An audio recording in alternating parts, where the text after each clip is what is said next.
por aquilo que nós necessitamos. Que ele podia falar, não, peraí, rapidinho, vamos correr lá, que ele está muito doente, e ele pode morrer, pode acontecer o pior. A Bíblia diz que ele ainda ficou lá 2 dias. É claro que muita gente criticou Jesus. Ué, ele ama muito a Lázaro, ele vive muito na casa de Lázaro, Maria e Marta. Por que ele não vai logo? Porque, irmãos, Jesus é maior do que a morte, amém? Jesus, ele tem poder sobre a morte. Jesus, ele tem poder sobre a enfermidade. Jesus, ele tem poder sobre a vida. Tudo está no controle dele. E nós devemos aprender essa lição para nós isso aí. Embora nós somos limitados nessa vida, às vezes surge um problema ali, uma dificuldade aqui, uma tribulação ali, uma aflição aqui, e a gente, às vezes, humanamente, ficamos desesperados, mas devemos tomar essa mesma postura, confiando em Jesus. Jesus, está difícil, eu não tenho como resolver, nem sei como resolver, mas se o Senhor demorar 2 dias, amém, eu vou continuar confiando no Senhor. Se o Senhor demorar 12 dias, amém, eu vou continuar confiando no Senhor.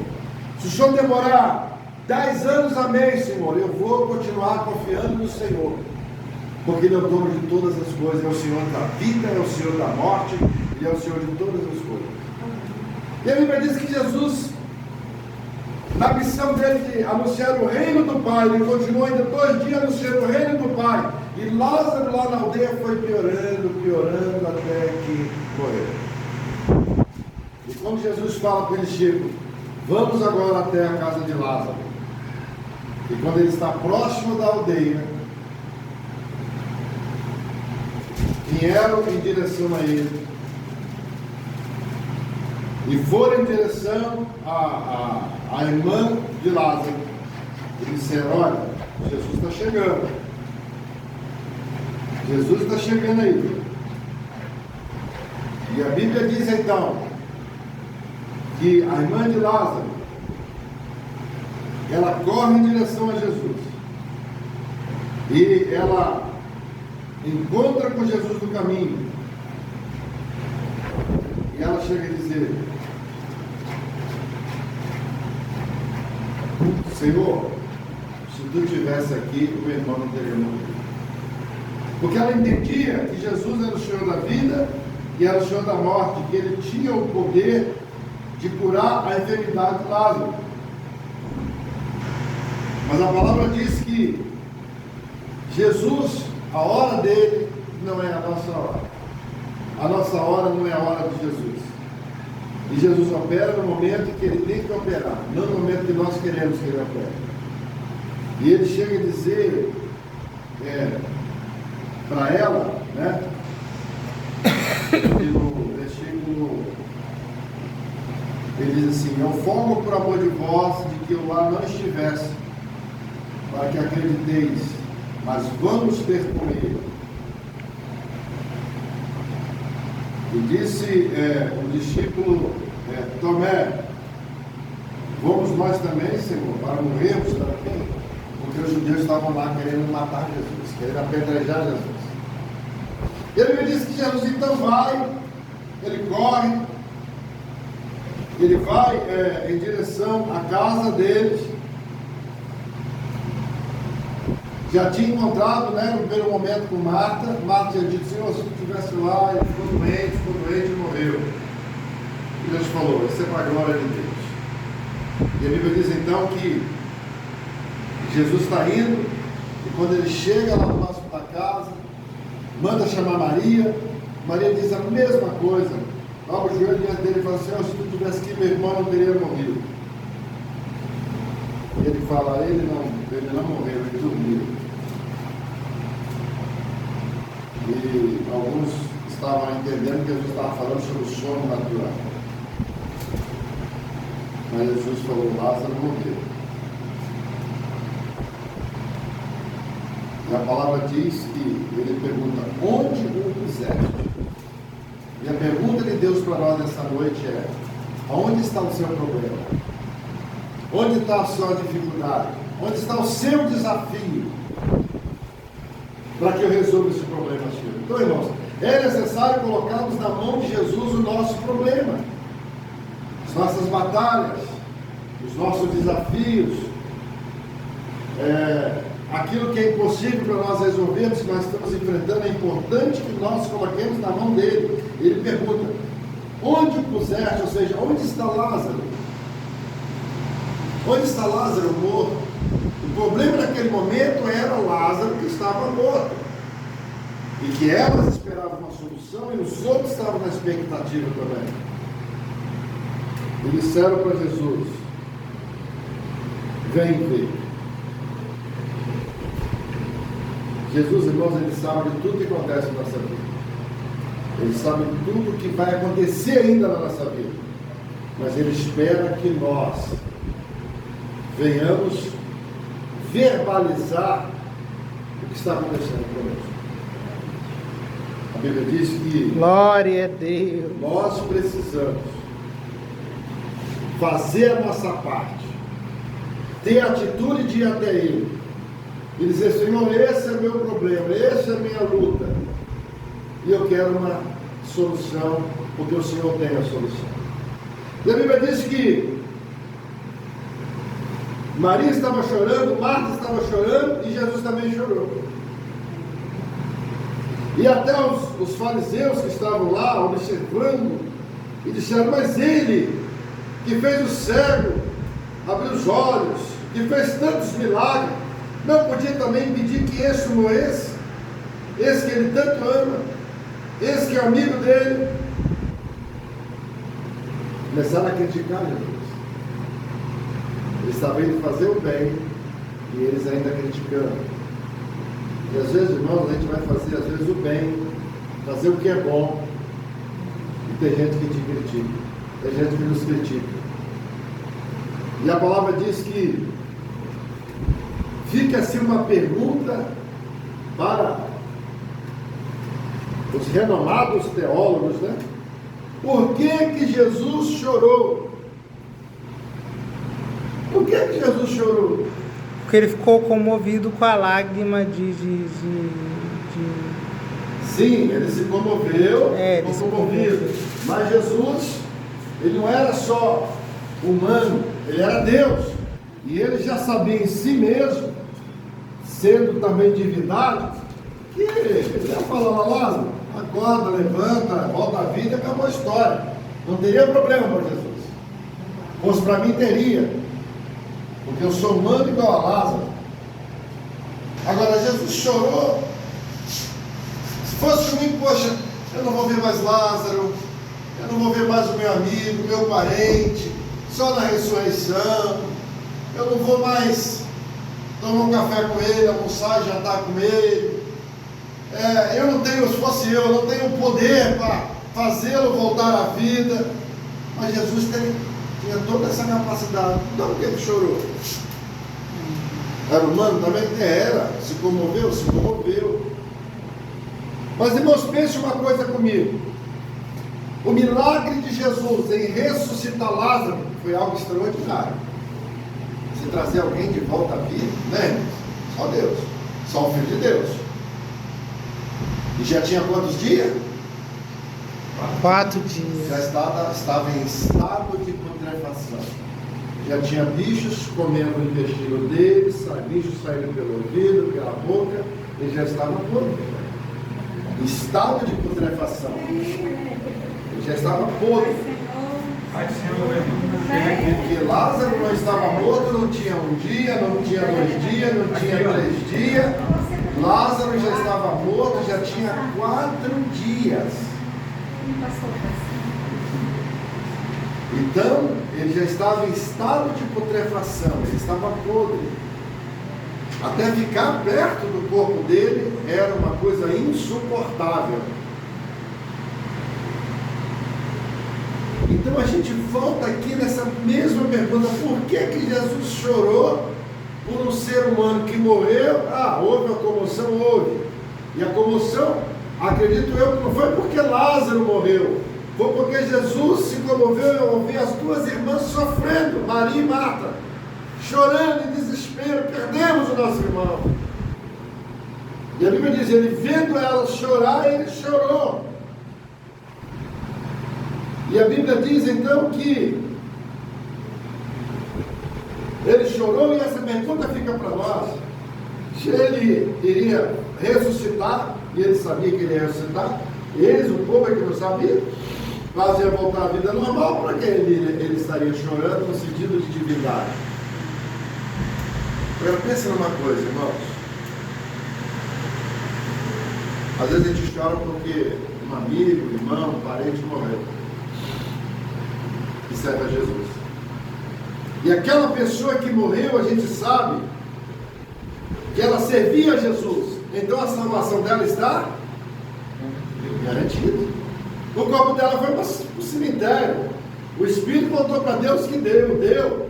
Mas no dia da ressurreição, a Bíblia diz que os mortos vão ressuscitar primeiro. E o Senhor vai pegar o espírito daquela pessoa que está com ele, juntar no corpo, glorificar o corpo e estará eternamente com o Senhor. Mas a gente chora porque a gente já sente a saudade, a não presença daquela pessoa querida que não vai estar mais com a gente. Então nós, humanamente, é natural chorar, é natural ficar desesperado, somente se for alguém mais próximo, um irmão, uma irmã, um filho, uma filha. Você quer ver crente ficar desesperado, irmãos? É você pregar na igreja aqui, ó, irmão, talvez amanhã não te veja mais, tá? Não, porque você vai morrer? Não, você pode não amanhecer. Seu filho pode não amanhecer. Sua filha pode não amanhecer. Porque a gente aprendeu que, da tradição, principalmente de anos passados, de que os pais é que devem enterrar os filhos. Só que na geração que nós estamos vivendo, irmãos, nós estamos vendo a coisa invertendo. Os filhos enterrar os pais, né? Os filhos enterrar os pais. Ah, eu vou ficar velhinho, aí as minhas filhas, meu filho vai me enterrar. Só que nós estamos vendo hoje uma inversão por causa do domínio de Satanás nesse mundo. Somente esse dia de bagunça aí, e as pessoas se envolvem em tanta coisa que não presta. Então nós estamos vendo uma inversão de valores da humanidade, aonde os filhos estão morrendo mais jovens.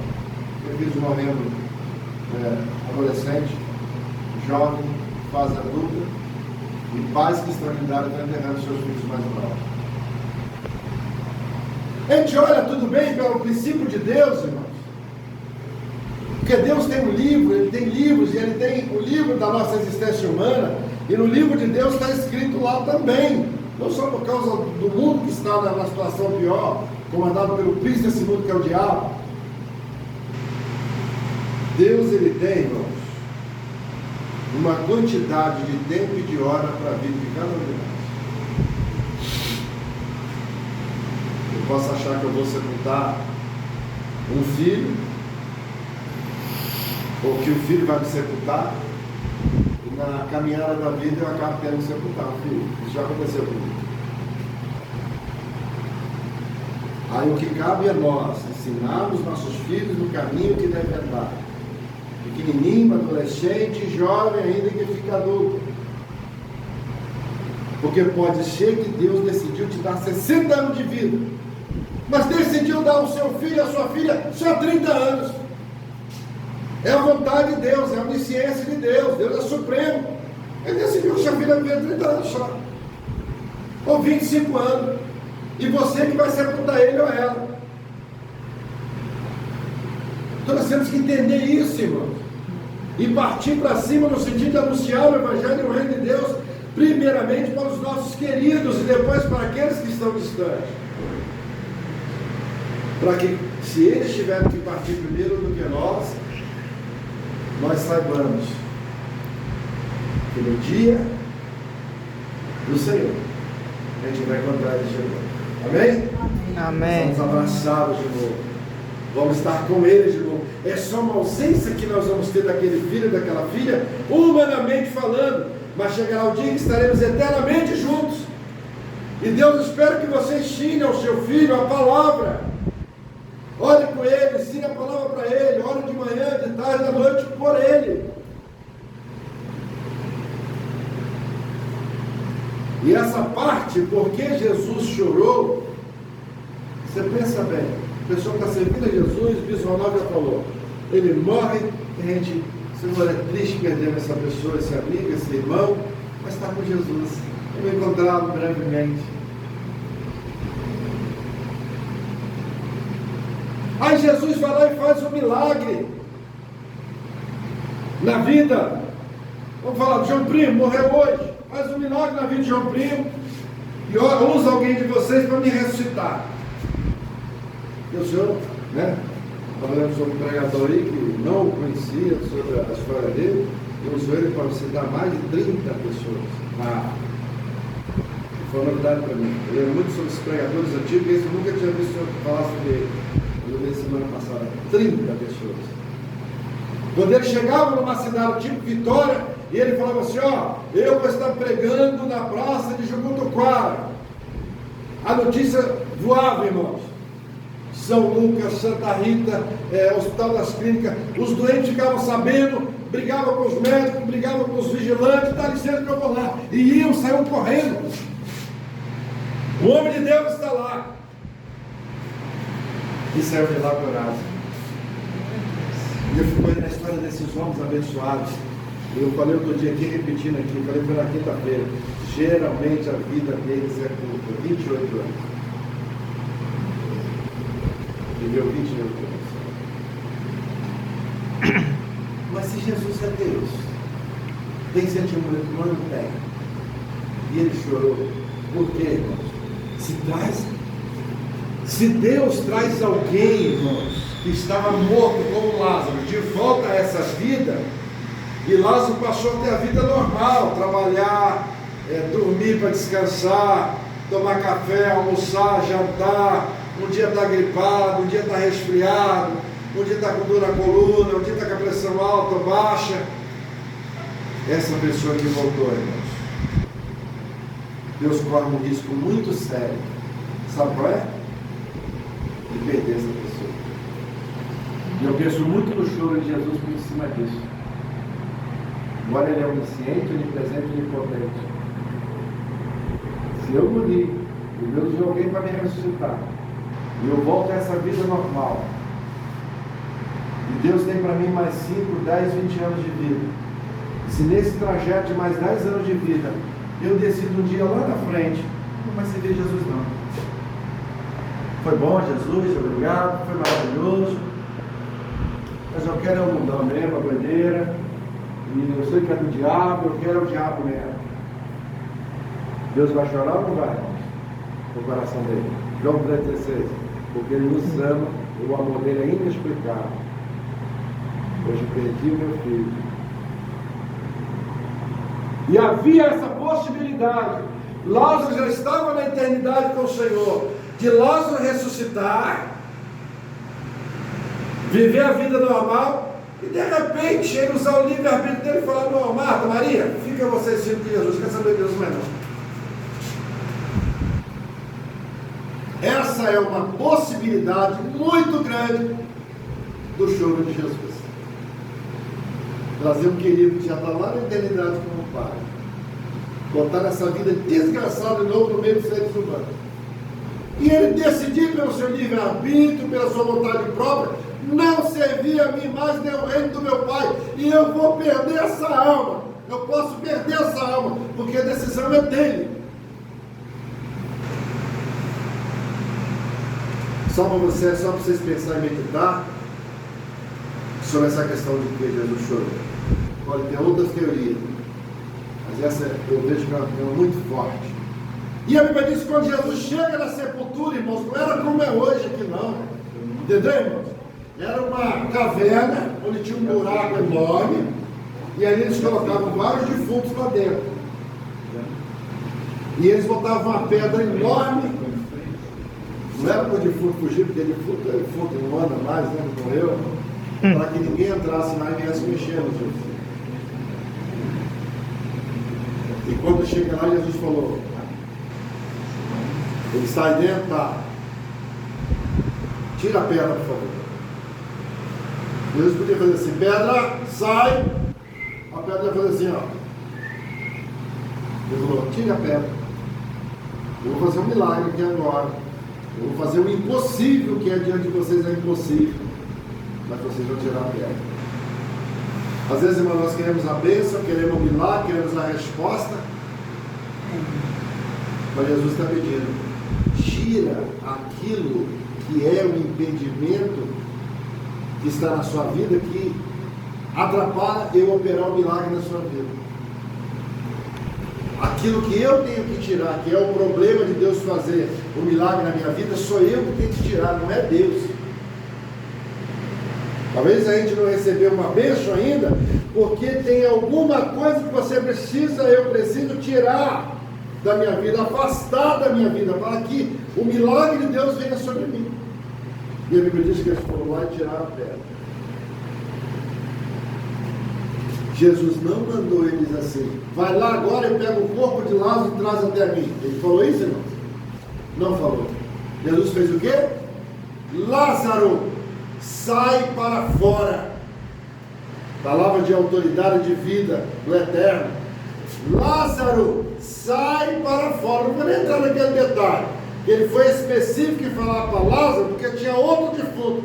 Se ele fala assim: defunto, cadáver, ressuscita e vem para fora, ia sair Lázaro, ia sair o Antônio, o Pedro, ia sair o José, que talvez estava morto lá, a Maria, Dona Magnólia, ia sair tudo quanto é defunto e ressuscitar, irmão. Ele foi específico: Lázaro, sai para fora. Quando ele falou isso, ele estava dizendo: Lázaro, que a vida volte em você agora e venha até mim. E a Bíblia diz que Lázaro saiu e foi até Jesus. Mas é uma outra pergunta, irmãos, que eu gosto de complicar para a gente estudar a Bíblia. Como é que Lázaro estava lá dentro da sepultura, dentro da caverna? A Bíblia diz que ele estava envolto no lençol. E eu já vi, né, como é que não mudou, principalmente sobre essa questão. Depois eu explico porquê, fora da pregação. Ele estava com os pés e as mãos atadas. Como é que ele conseguiu ir até Jesus lá fora da caverna? Chama envelopar. Tipo uma múmia. Sim. Ele estava todo envelopado, amarrado, irmãos. E quando ele chega perto de Jesus, Jesus falou o quê? Desatai-o, desamarre ele. Como é que Lázaro, lá de dentro da caverna, foi até Jesus? Ele estava todo amarrado. Hein? Lázaro obedeceu àquele que é o dono da vida e foi. Quando ele chegou perto de Jesus, Jesus falou: desamarra ele, desatai ele. E ele pode ir embora agora com Maria e Marta para sua casa. Depois vocês pesquisam em casa, ele fala. Porque a Bíblia não fala que Lázaro virou e saiu rolando. A Bíblia não fala isso. A Bíblia não fala que Jesus mandou eles pegar o corpo dele e levar até lá.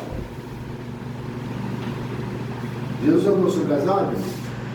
Andou, irmãos? Andou. Ele tem poder sobre a natureza. Ele tem poder de andar sobre as águas. Porque ele é dono da água, do mar, dos rios.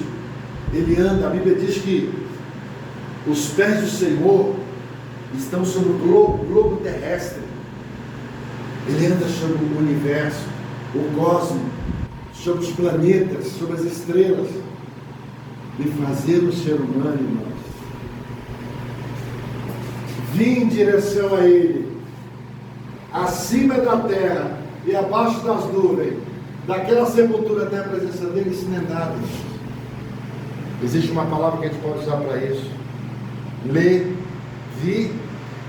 levita. Você já viu esse filme, ó? A parada vem. Aqui, ó.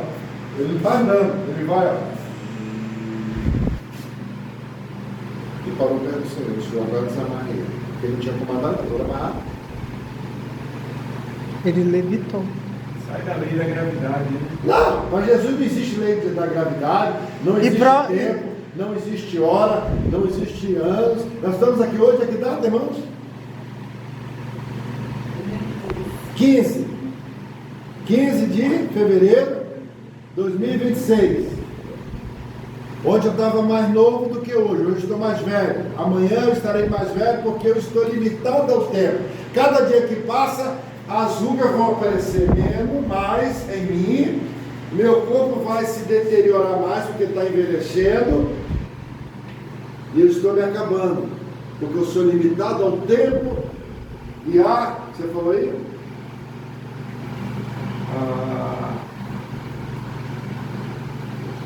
Falei A gravidade. A gravidade. Levitar. Se eu for ali na beira-mar agora e pular ali, eu vou andar sobre as águas. Por causa da gravidade eu vou me afundar. Jesus não, ele andou sobre as águas. Qual o problema? E Lázaro também vinha andando, vinha levitando até ele. Qual o problema? Ele é Deus, é o Senhor de tudo. É a lei da gravidade. Lei da gravidade. Ele não está sujeito ao tempo. Nós estamos. Para nós existe passado, presente, que é hoje, e futuro amanhã. Para Deus não existe nem passado, nem presente e nem futuro.